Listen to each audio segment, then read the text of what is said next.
Good evening, everybody. Let me just use some tissues. It's really hot in Klagenfurt after a while.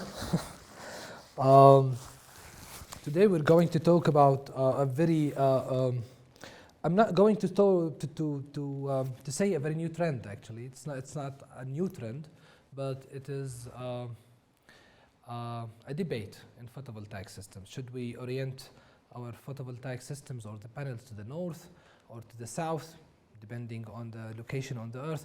But there are some other people who would like to orient the PV panels to the east and west. It's not just a debate issue, it's an energy debate issue, because usually when we invent the solar panels, the people say, well, the sun is going from the east to the west, let's put it to the north so as to harness most of the hours facing the sun. That's people who are living on this side of the world, while all those who are living in Australia, they said, well, let's put it on the the north, so as to get the same idea.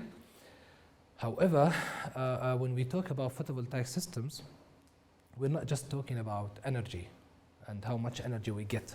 Sometimes we talk about many other technical issues, including power, electricity, current, voltage, distortion, power equality. We all care about that. At the beginning of the renewable energy, we were very nice and we were very supportive. We need photovoltaic systems connected to the grid. Let's connect them all. We need wind turbines connected to the grid. Let's connect them all, regardless the life cycle assessment, regardless everything. But now we have, I'm not going to call sufficient level of renewable energy, but we need to think without passion about these systems. We need to optimally plan them, because, like, for example, photovoltaic systems cause some distortion to the grid. Photovoltaic systems sometimes cause some negative impact on the grid. As an electrical power engineer, it affects my power grid stability sometimes because of the fluctuation. When you install a huge PV system on the ground and connect it to the grid, if you have a sun, assume like having a 20 mega watt peak PV system. This is a huge system. So there is a sun, there is a 20 megawatt peak. There is no sun, there is no 20 megawatt peak. For you as an energy dealer, that's fine. It's all about there is money, there is no money. For the grid operator, this is a nightmare. Okay, there is a 20 megawatt peak, there is no 20 megawatt peak. This affects the voltage, this affects the frequency, this affects everything. I have to control this. So one of the most objectives of those who would like to integrate for renewable energy is what we call smooth integration into the grid. Smooth penetration of the grid in order to assure fine integration without really high distortion because of the solar radiation fluctuation. Also, we need to control the stability of the grid, to monitor the stability of the grid, and yes, to assure that, well, we do have the same energy, but in different way, in much better way.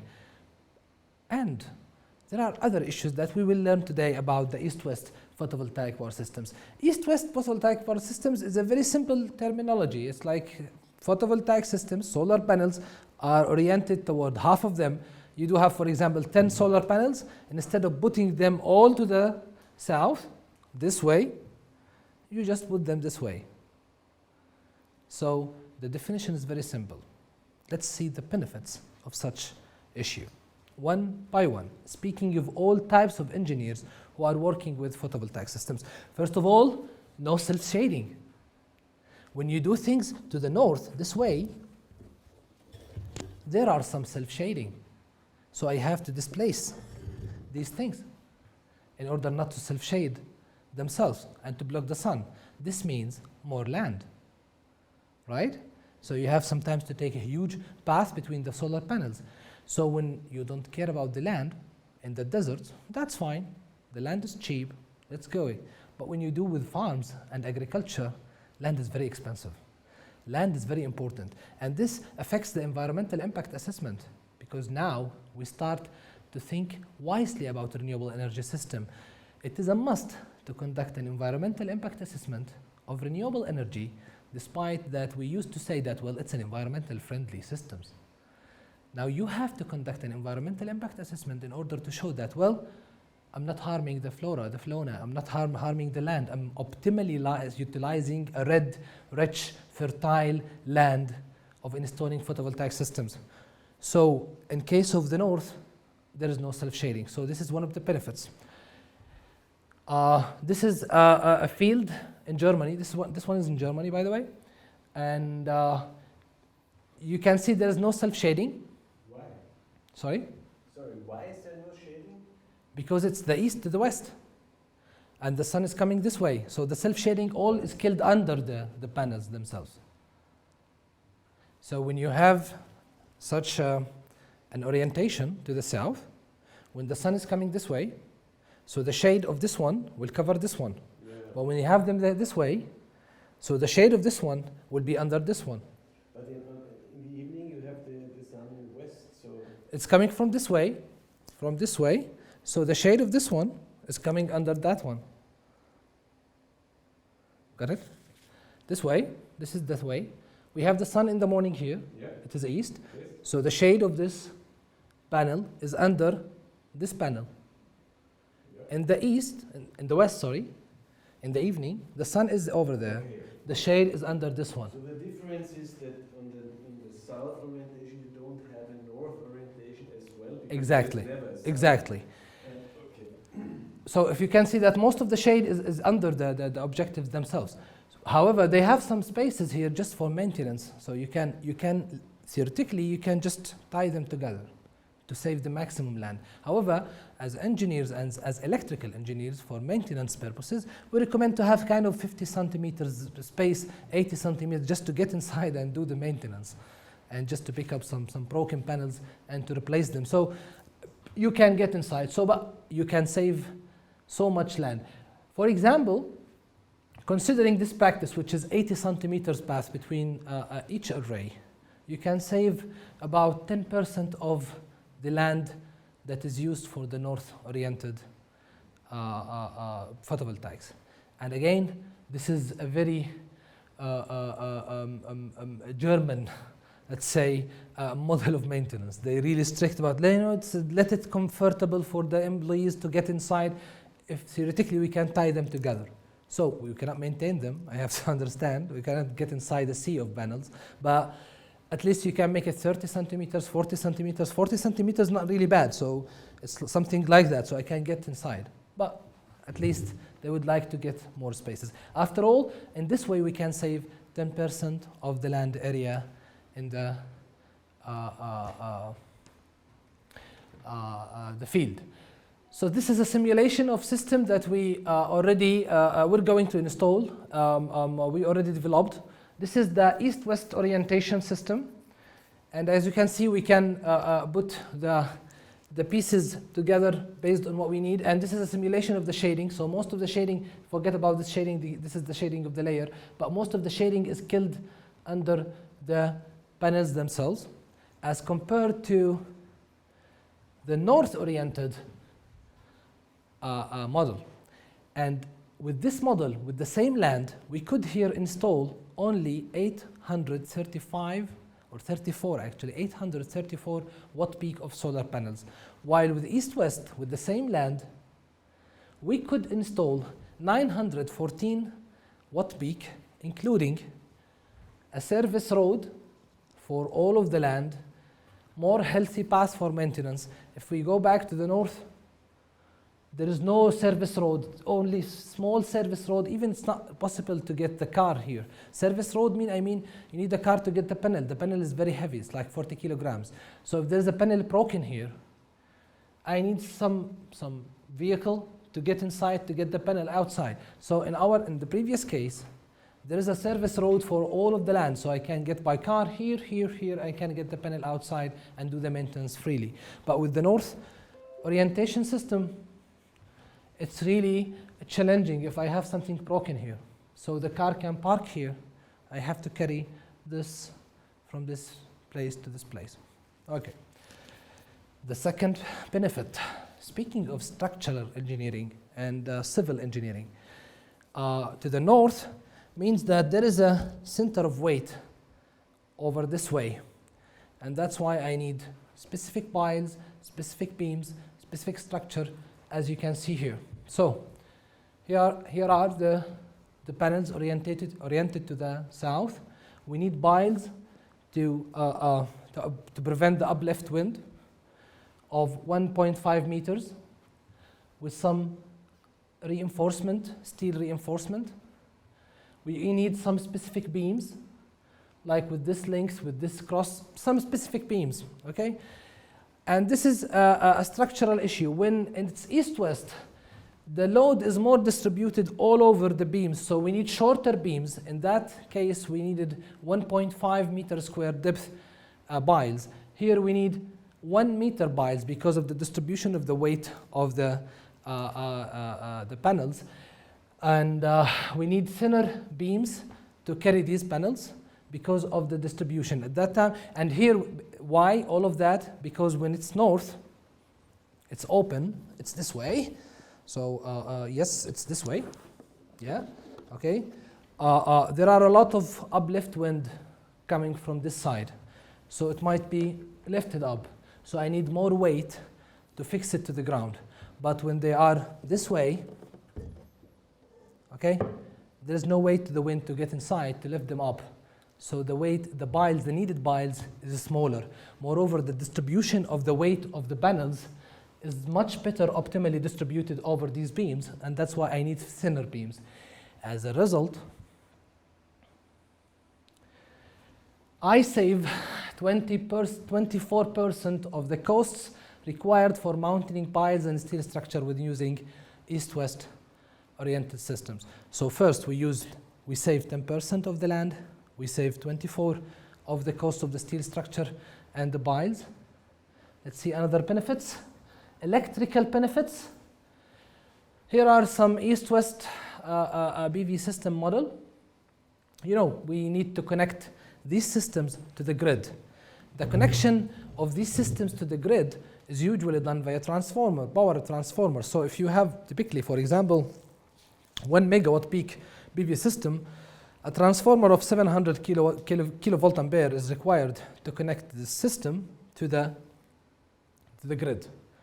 This is in case all of them in north. So all of them are facing the sun at the same time. Now assume that we have the same size but divided into two places. For example, 1 megawatt peak PV system is divided by 0.5 megawatt peak to the east, 0.5 watt peak to the west. In the morning, I will mainly generate about half of the system, half plus, like 60% of the power capacity, which means that instead of needing 700 kVA power transformer to integrate to the grid, I can use about 400 or 450 kVA to integrate half side of the system. The same story when it's in the evening. I only need half, not half, just 60%, 65% of the power station. So this means that I can generate the same energy at lower power. And this is an experimental performance of two systems. One is south and one is east. So the south system is generating almost both of them. This one generates, I can't see from here, so this generates 11.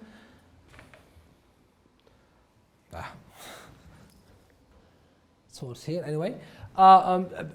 This generates, the south generates 13.65 kilowatt hour.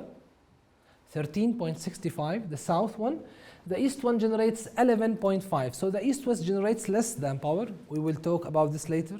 But if you can see, let's assume that the same amounts are generated, but the east-west is generated at lower level of power. And this leads us to what we call smoother integration. As a grid operator, always I care about the reverse power, the amount of power. So you require power, I fulfill the power. So if I have an excess power, this will cause me a problem. I don't care about energy. Okay? It's all about the demand. So for me and for the operator, he could integrate what he wants, but at low level of power, which means that less reverse power at the grid, the same energy for the retailer. And this is great if they wish to have this. And since it's less power integration or interfacing ability, less harmonics, and less impact on the stability, because I'm integrating the same energy at lower level of power. It's all about, instead of carrying 10 liters of water in 1 gallon, I can carry 9 liters of water in 2 gallons distributed over time. At the end, the same amount of energy, but the packet is smaller. So as power engineers, to be frank, we care about the packets, yes. So from a perspective of efficiency, there's maybe almost 20% less efficient the east-west orientation. Yes, that's true. We will talk about this. I'm starting with the benefits, but there are some drawbacks, for sure. Like, it's not, life is not that nice for everything, so I start. But it depends. Sometimes you have to. But let's continue the benefits and go then to the more benefits. For the co-utilization, east-west are more friendly co-utilized systems. So you can plant under these systems, and there are so many systems in the fields that can be planted under them, and they offer more hot ambient, because for so many plants, you need like a hot ambient for the, not like the greenhouse, but somehow a hot ambient for the grass and the trees. So east-west assures more hot ambient and integrated ambient for the plants. So for farmers, they do prefer to plant under the east-west PV systems than the south-oriented or north-oriented PV systems. So it's more for co-utilization, more friendly for the co-utilization use, or what we call usually agro PV. Now let's talk about the drawbacks. Yes, what he said, our friend here, is true. East-west oriented photovoltaic system produces less energy by 10 to 15%, and sometimes it reaches 20%, as compared to south-oriented. So what should we do? For me, we have to make a trade-off. If it is a charging system, like I have a battery and there are some PV systems, no, I need power. I need high power. I need high efficiency. So let's go with the north-oriented or south-oriented PV systems, because I need high current to charge the battery. As far as you have high current, you have higher charging rate. But when it's coming to the grid, I should put the health of the grid in the front of the energy losses. I can compensate the investor in any way. And if there is kind of a penalty system for the investor, so if you cause distortion, you pay penalties. So you may make a trade-off. So should I lose less energy as compared to the penalties of the distortion, or like? So for me, if it's grid connected, go with east-west, regardless the losses, because this is better for the grid. For charging systems or pumping systems or any system-based current, no, go for the south. Anyway, let's do kind of, we installed a system, a real system back home. This is the system. And it's on the top of the university. And we're testing this for research purposes. And we have similar typical north system, and we're comparing, as you can see, the power. So we're generating the same amount of energy, but at half rate of the power. This is very important for the operators. We're conducting some modeling on the system so as to provide the models. We were hurry to provide the models. And the most important for me to conduct this analysis, which is, let's talk about money. Okay? So system, we do have a comparison. This is a real comparison of the system. We do have two types of system, south-oriented PV system and east-west oriented system. Both have the same capacity, 834 kilowatt peak. The total energy production for 2021 in kilowatt hour, for sure for the south-oriented it's more. That's obvious. So there are much more, not much more, but at least 10% more energy. For the inverter, things are the same. So we have the same size of inverters in kilowatt. Required land area, we required 8 dunams, almost 8 dunams for the south, but for the east was 6.5, okay, dunams. Now the capital cost the annual land rental, when we conduct a visibility study of these systems, we have to count the amount of rental or the amount of alternative investment, which is the rental usually. So for the south-oriented was $5,650, $4,578. The capital cost for both system, for south-oriented it was more expensive because of the power station, the land, everything. It was almost 800,000 USDs. For the south-oriented it was less than by 70K USD. It was 737, almost the price. The life cycle time is 2020 assumed. The annual replacement cost assumed the same. The annual running cost for the south was less than the east-west oriented systems. The running cost of east-west systems is quite more annoying because of the cleaning, because of the it's a huge houses, so the cleaning systems are not easy like the south. There are more defined technologies for cleaning systems for the south-oriented system. So this is quite more expensive for the east-west system. The salvage value is considered the same. The degradation factor is considered the same. The inflation rate considered the same. Loans, no loans for both of them. Tax deduction, no tax deduction for both of them. PV energy export price, same export price. So value added tax, both of them are 16%. So levelized cost of energy, still the south-oriented is cheaper. Despite the capital cost is higher for the south-oriented, but it's cheaper in considering the levelized cost of energy because of it's produced more. And the payback period is quite less, but it's not that difference. So I cannot say it's like a disaster having an east-west. For sure the south-oriented is better, but I'm talking now based on some real cases of huge distortion in the grid because of the photovoltaic systems. If you have, for example, a small system like 300 kilowatt peak system connected to the grid in the morning, in some or in some fuzzy days, like not fuzzy days, uncertain days, where when you have clouds, no clouds, clouds, no clouds, the distortion or the total harmonic distortion reach 300 times sometimes in the grid because of the PV system and the inverters. And in some cases, the investors start to turn off their inverters in these days in order to avoid penalties from the operator. So we need the next research generation. So I'm telling Wilfred, so as to start some new projects, is the smooth integration to the grid. Now we could integrate to the grid. We need to control, but before control, we need to assure a smooth integration. Because it's like installing renewable energy without conducting energy efficiency.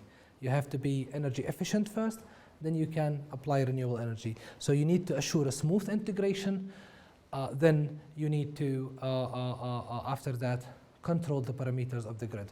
So this is a very a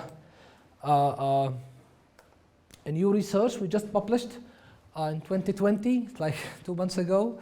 So we're starting doing on this topic, and currently we're investigating the other type of orientation, which is the vertical photovoltaic systems. Now we're promoting photovoltaics in the agriculture zones, and the farmers are really against such technologies because it eats their land, so they don't care. But there are some new trends of vertical photovoltaics that we are trying to investigate, considering the trade-off, getting away of the concept of energy that is always controlling us. Like, because when the renewable energy starts, most of the people were talking about energy, price of energy, payback period. No one talked about grid operation, stability, electrical engineering in general. It becomes an energy engineering topic without asking the electrical engineers. Despite that, we're facing a lot of problems back home. Last time, 6 months ago, I think, or 7 months ago, there was a problem in Jordan. It's not because of renewable energy, it's because of fluctuations and distortions. Jordan is a huge country. It's like not that huge, but it's like 11 million people country. It's like almost Austria size. More than. Yeah, more than even more than. And they do have a good capacity of the grid. It's like 2,500 megawatt peak, gigawatt peak. Sorry, megawatt peak. Sorry. So almost 2.5 gigawatt peak grid. It's a huge grid. There is a connection with Egypt, and over that connection, there are some distortion coming from the Jordanian side. So they would like to, at a moment, they just wanted to integrate the grid of Jordan to the grid of Egypt just to get a feeder out of that. They should usually reset the protection procedure so as to accept such fluctuations, to accept such harmonics. So that engineer at that time forgot to reset the protection procedure. So when they connected, they got some oscillations, which is like 20 mega of, we called it power oscillations, like that, for 3 to 4 seconds. Then all of Jordan comes without electricity. It's like 11 million people. Do you remember that day? Yeah. Jordan without electricity, and it was a scandal. And the energy minister at that time was like calling those, like, I just received a call from the Ministry of Energy that, do you have an interpretation?